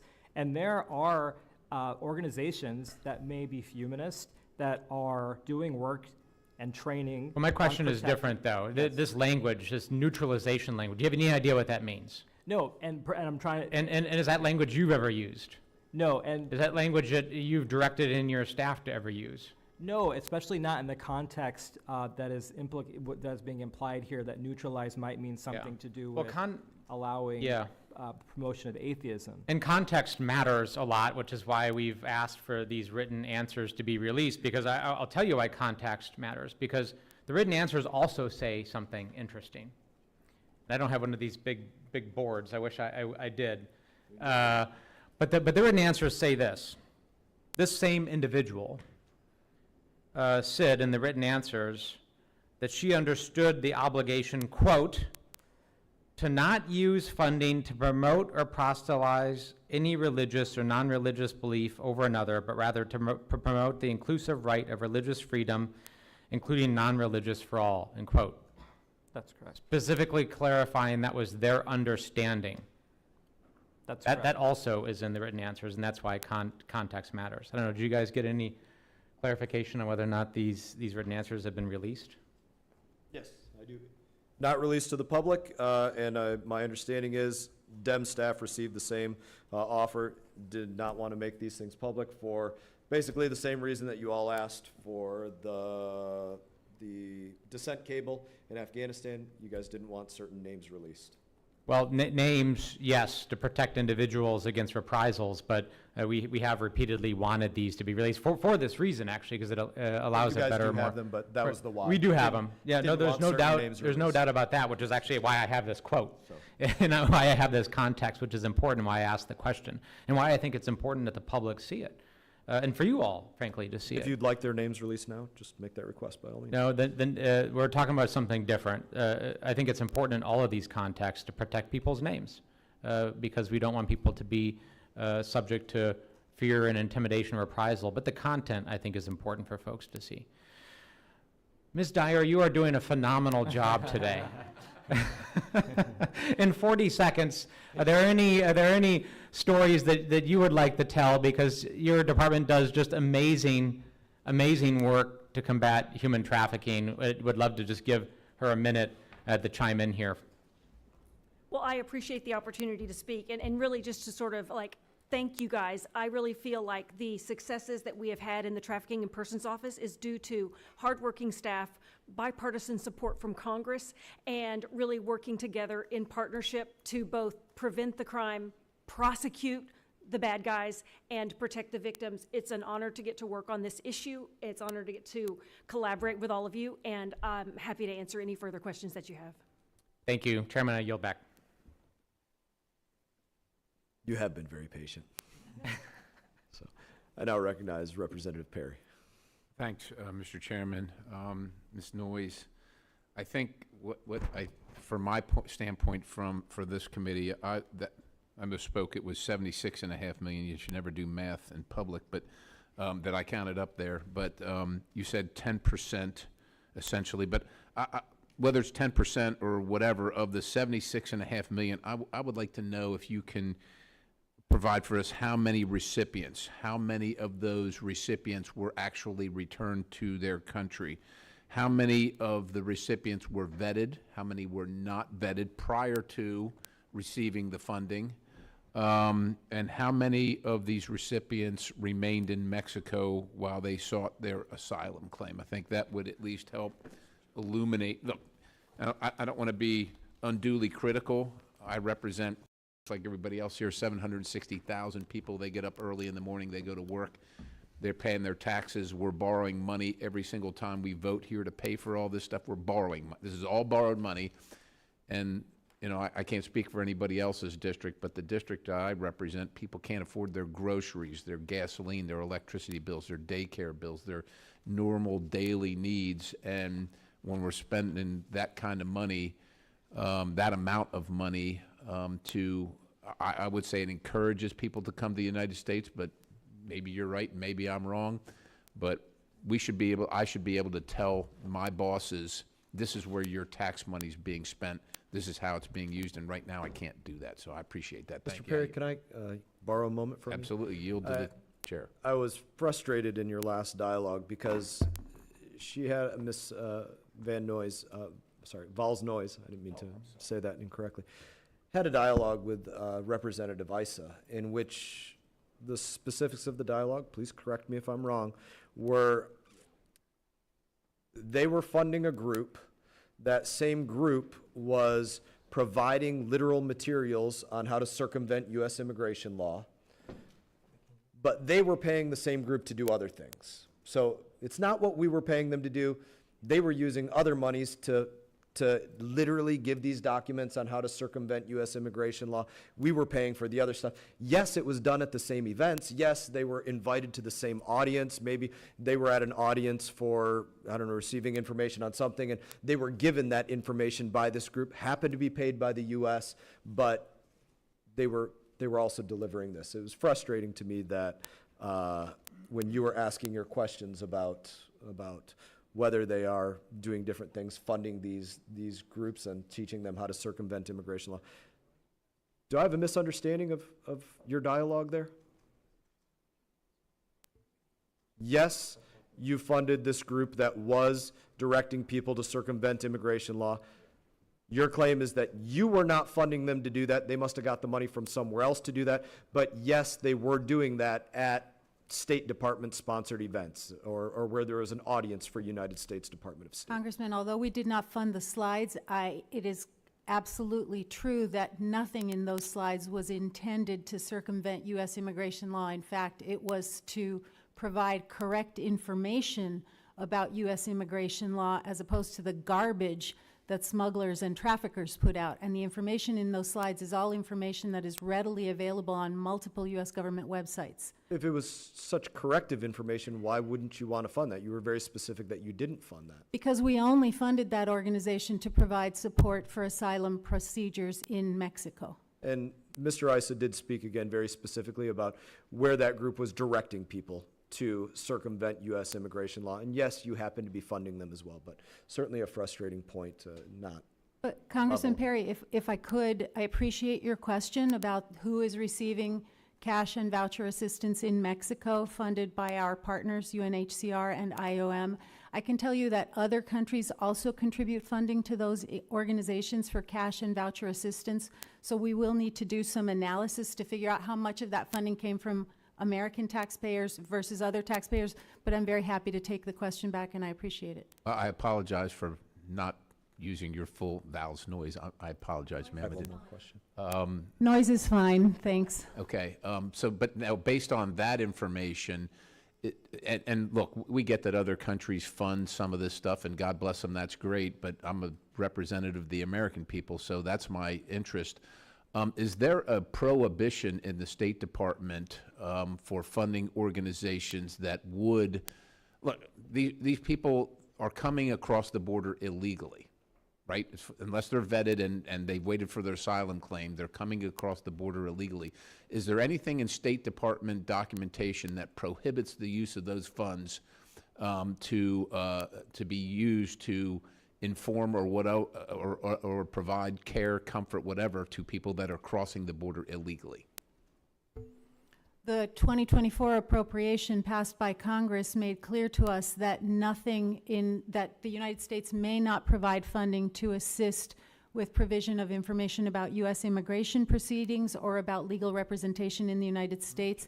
And I have sent letters to all of our partners explicitly pointing that out to them. So yes, as a result of the legislation passed by this Congress, that is the case. All right, thank you, Ms. Valls Noyes. Chair now recognizes Representative Burchett. Thank you, Mr. Chairman. Thank you all for being here. I think I came in and introduced myself earlier as the chairman, but I had the wrong office, or the wrong deal, but it really didn't matter. I take it upon myself to confuse people on a daily time, so consider yourself one of those. Ms. Valls Noyes, did I get that right? Honestly, Noise is fine. Well, I'm going to get it right. If it says right here, I'm going to try to do it, because nobody ever gets my dadgum name right, and it kind of ticks me off sometimes.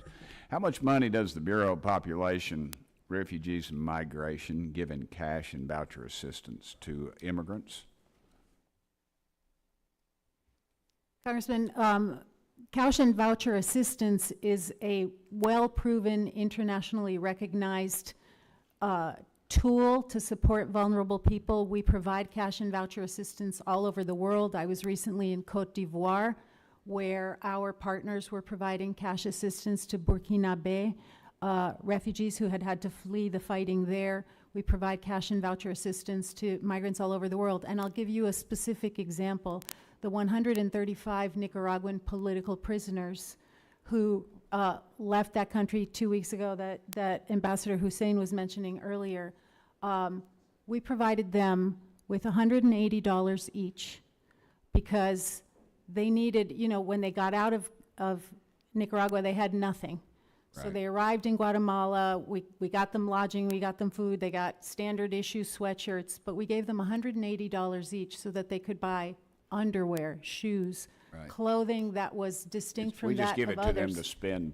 at Give it to what? them to This isn't a spend. gotcha, you're just educating me, ma'am. We I give it appreciate to them to spend, to support their dignity, to support their specific needs.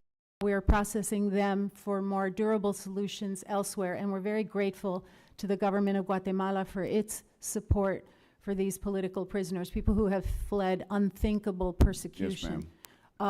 And they told us, these political prisoners told us that cash and voucher assistance, $180 each, it's not much money. Right. They Well, told us it was a gift from heaven. is it, what if it's used on something that isn't approved? Is there any way to track that? Is there, The cash and voucher assistance is given with clear stipulations about what it can be used for, whether it's food or medicine. It's also given with stipulations about where it can be used. but there's no way to stop it, say they were gonna go, you know? In fact, there are ways to stop it. We do very robust post-distribution monitoring of this If the assistance. money's already, say they do buy something illegal, go to a liquor store or whatever, buy them a bottle, they drink the bottle, there's no way to get that back. When we find that there have been any violations of the terms under which they received it, we cut it off.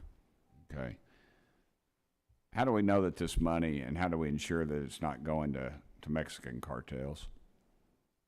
We do very robust post-distribution monitoring. We talk with the people who received the money. We talk with the businesses where they're using the funding, to the landlords that they're paying rent to.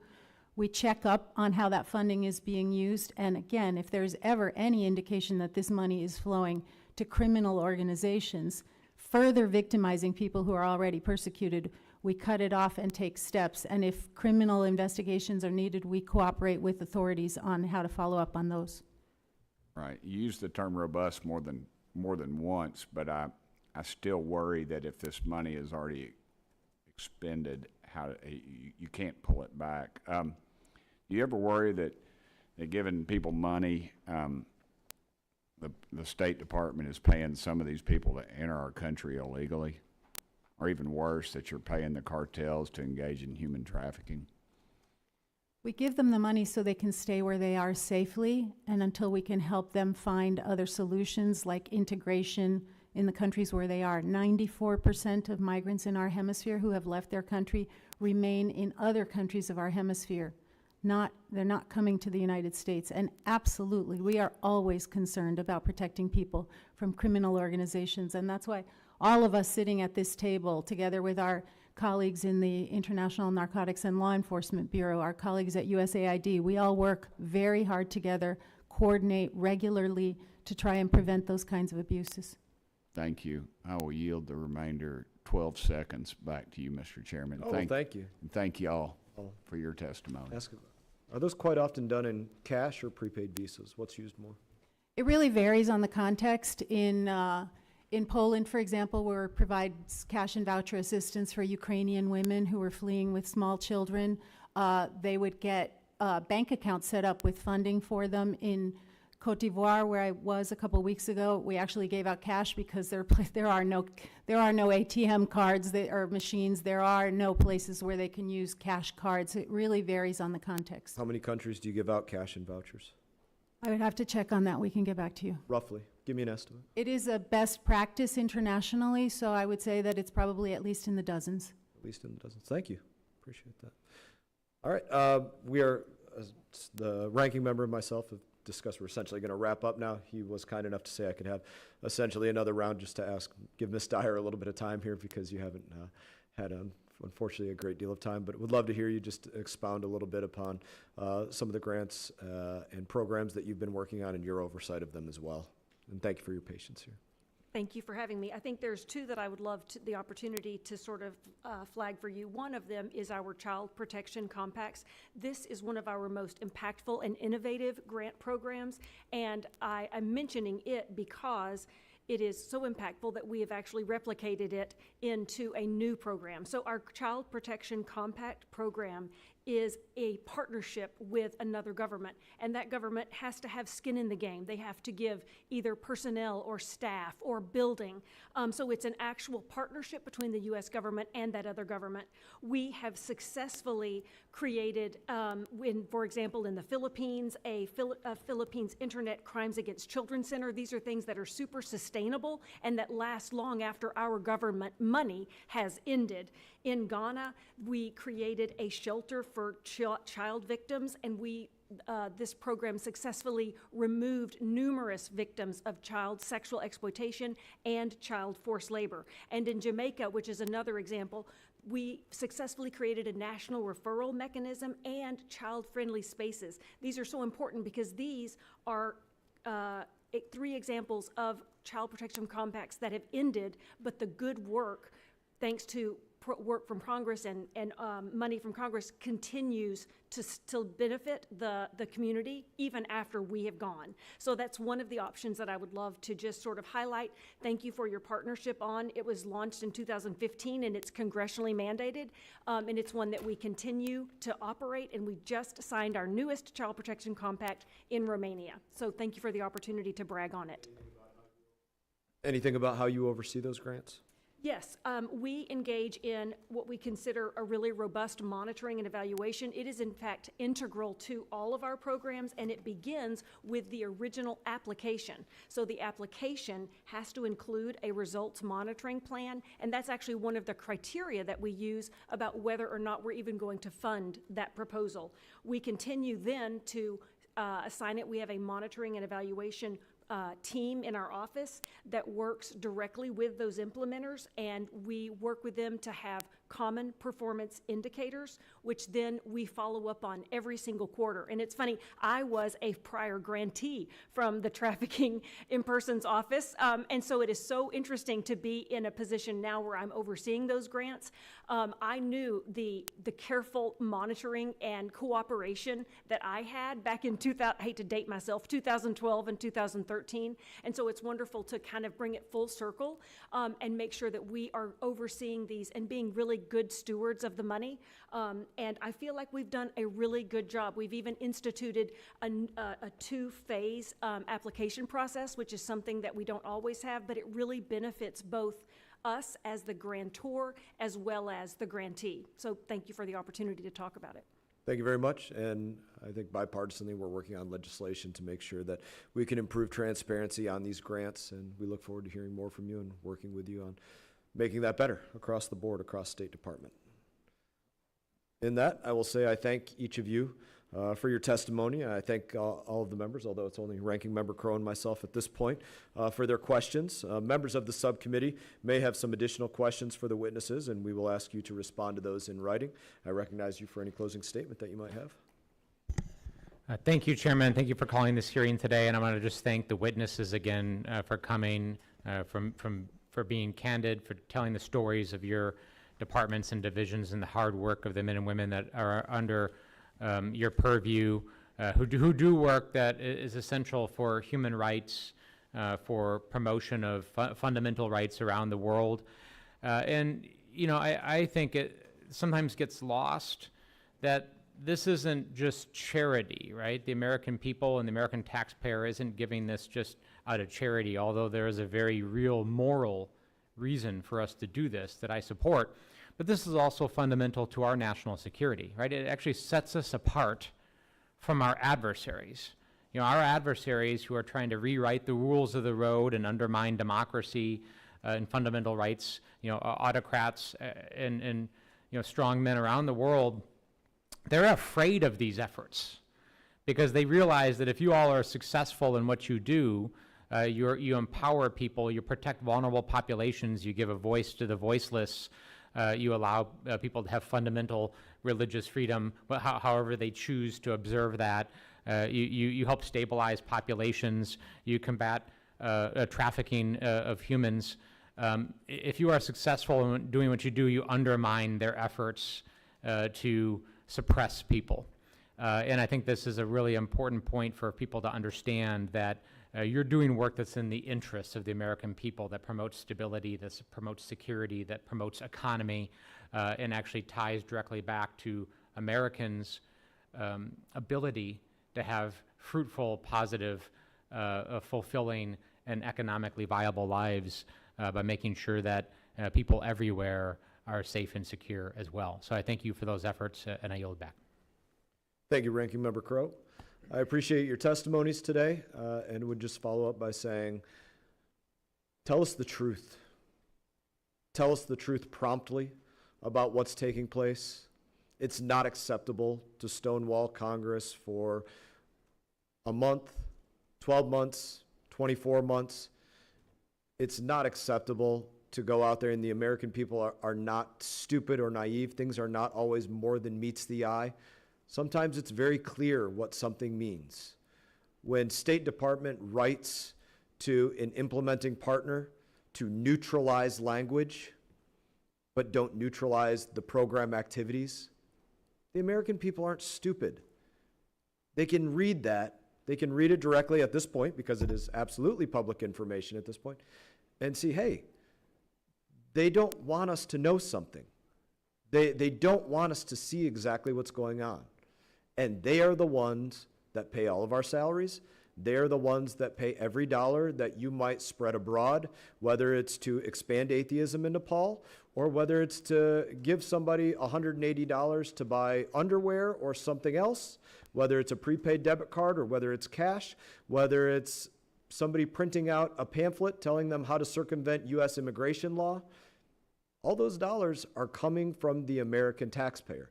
And our number one responsibility as members of the People's House, the House of Representatives, is to make sure that the people of the United States of America are not the voiceless ones. What we have from the American people is not charity in any way whatsoever, not in any single sense of the word.